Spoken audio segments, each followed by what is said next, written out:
Hey guys, in this video I will show you how to buy Robux in Roblox. Alright, so let's begin with the video. So Robux is the currency in Roblox, and to buy things, you need Robux. So you probably want to go and buy some Robux. To do that, go to the top right of Roblox and click on the Robux icon. Then click on Buy Robux. Now, what you can do is choose the amount you want to get.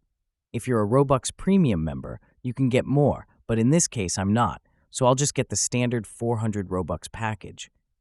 Right now, I will get 500 because some offer is running. In my country, I have the option to pay in dollars currency, but yours may be a different currency. Go and click on it, and we now need to make the payment. On the right, we've got a few different options. In this case, I'm going to tap on Debit Card, and then what I can do is go and enter in my details here. After you've entered in the info, you can then click on Pay. It will say Processing.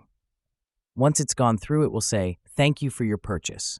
Please wait up to 5 minutes for the upgrades or changes. It's that simple. So that's basically how you can buy Robux in Roblox.